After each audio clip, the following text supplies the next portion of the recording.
let's start with this. So PulseChain.com, PulseX, Testnet V3 coming along great. AMM bot finish running. So this is something that when I saw the other day and I tweeted too, I was like, oh gosh, we guys still got to run the AMM bot, still got to test PulseX. That wasn't like, I thought it'd take longer than this really. And I tend to be conservative in my estimates and everything anyways, of what even I'm thinking. I don't do predictions and none of that, not really. But that finished pretty quick. So that tells me that AMM bot code is done. And he hadn't really talked about that much, other, whether it was working correctly or not. So that's really good news. Block Explorer indexers are feeding off the Aragon archive nodes. Okay, so cool. That means we have archive nodes running, which let me just pull up so you guys can see what archive nodes even are. So this will just do a little bit better job than off the top of my head, but archive node inherits the same capabilities as a full node and builds the archive of historical states. It basically takes a very long time to sync as well. It can be useful when querying historical blockchain data that's not accessible on full nodes. For example, if you want to access the archive node, if you need block data before the last 128 blocks. So that's the difference in a full node and an archive node. So you run them to basically have access to querying stuff that the full nodes, either information they don't have. It's kind of like cache. If you understand the system of caching, well, it's probably not the best example, but anyways, archive nodes have the information that is good for querying to get different types of stuff. And if you're running a big network, there are probably a few archive nodes around. Ethereum's, I'd like to see the numbers, but some percentages of your nodes will probably be archive nodes if you're running some sort of like professional network. So they're indexing. So hopefully there's no bugs there. Hopefully there's no, oh, we got to stop and redo it. Not that Richard would bring that up anyways. Probably not a big deal.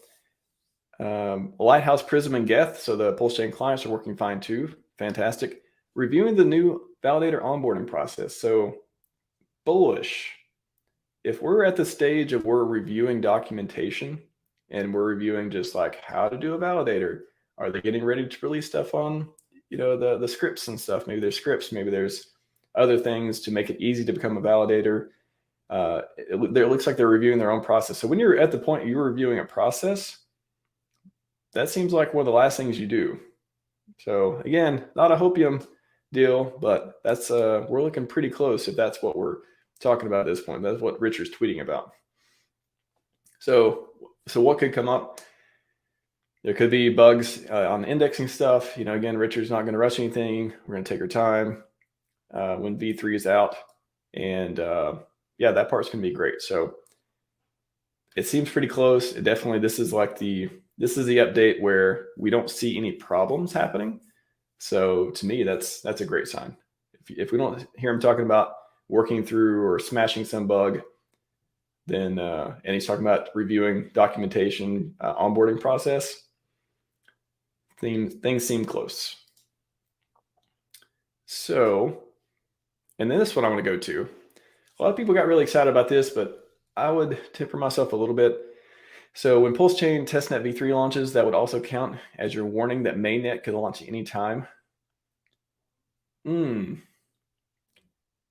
I wouldn't take that as that's going to be fast. I just wouldn't, because I think we need time for testnets to kind of sort out if there's any bugs and to let different projects test it.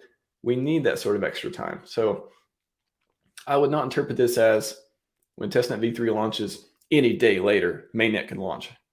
I would not interpret it like that. I think I would not want to disappoint myself just being anxious every day waiting on it too. So I still think it could be a month or two after testnet V3, assuming there's no crazy bugs they find after testing before we get mainnet. So mid-May is still in play, funny enough. Could be longer, but I would not be counting days and weeks after testnet V3 for mainnet. I think this is part of his getting the troops rallied. He wants to get people excited. He wants to, again, what we've been doing for 2 years. We were super excited the first year, 18 months. And then we're like, oh God, we're at the end of it, right? We're, how can we still be excited? It's been so long. Richard's not giving a lot of updates and stuff. And then, so we kind of like lulled to sleep for a minute. And now he's just slowly but surely getting everyone back engaged. Hey, things are close. Be ready any moment. Trying to just make people pay attention right now. That's what I think that's about. I would really love to see everyone enjoying their free coins as soon as possible. Yes, again, we'll take all that with a grain of salt. I don't think mainnet's going to launch super soon after testnet, but I would say testnet is closer as it's ever been. So that's what I think on those two. So that's your devs plane for the update part.